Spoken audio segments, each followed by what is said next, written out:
Okay, so first one I'm going to talk to you about is adoption. Um, my husband and I had been trying to have children for 9 years now. And those of you that have gone through that, you know how difficult it is, heartbreaking it is every month. I prayed for children, prayed for guidance, and then my husband and I had talked about adopting. So we had put our names in, we had talked to the social worker, and we had gone through a lot of paperwork. This was in the 80s. I don't know what it's like now. It's probably just as bad or maybe worse now with paperwork. Anyway, we had to fill in a lot of paperwork. We had to write references, which I know that they followed up on, and talked to friends of ours to check us out, and rightly so, because they're going to be putting children into our care. So it was really important for them to know that the children were going to go into a good family where they were going to be loved and well looked after. So it probably took about at least a year, and we're finally getting to the top of the list for adopting a baby. I think it's probably even more time now, but those days, that seemed like a long time to us. So we were getting at the top of the list, and in those days there was an article in the Toronto Star, and it was called what was it called? Today's Child. And there were two sweet little children that were 7 and 9 years old, and the little girl had her arm around the little boy, and it was just a sweet little brief little write-up. And I saw that picture and I thought, I don't know.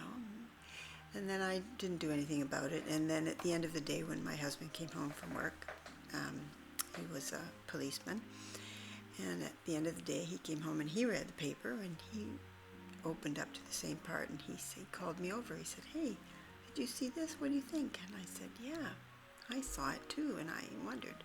So we said, well, let's call our social worker and see. So we phoned our social worker, and she said that she would see what could be done. So they had to finish off some paperwork. We had to sign some more papers. Anyway, they put it in, and we were eventually told that no, we didn't get them. And we were very sad. I remember crying and praying and saying to God, and if that's your will, then I'll accept it. And I don't know if it was it was very soon after that anyway, that the phone rang, and in those days it was wired on the wall.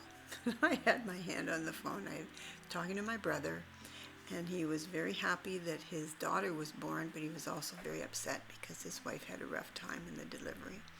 So I was very happy for them, though.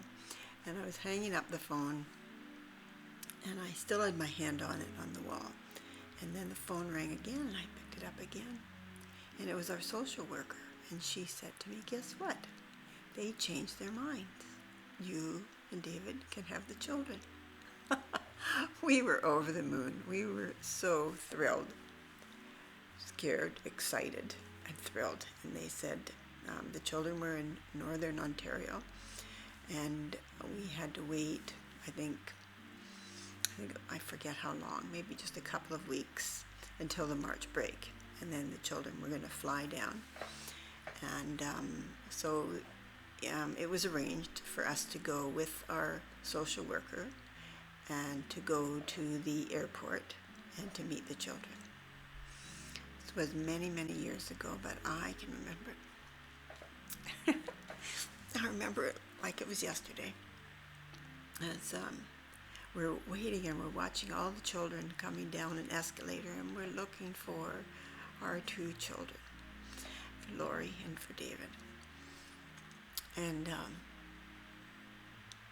we're waiting and waiting, and finally we see the two children with the social worker, and the kids come down, and they're very excited too. And David says something like, "Oh yeah, I'm going to be shy or something. And he took off and he started running away, and I thought, oh my goodness. We had no experience with being parents at all. And so we didn't really know what to do, and our social worker said something like, bribe them with McDonald's. Tell them that we'll take them to McDonald's. And I don't know if they even knew what McDonald's was, being where they were way up north. Anyway, that's what we did when he was coming down the escalator and went up this. Did you want to go to McDonald's for lunch? And, oh, yeah, sure. So we all got into the car, and we took the kids to McDonald's for lunch. And even driving in the car, I can remember the kids were all over us and they were hugging us, and it was a really special time. We had their rooms all ready for them.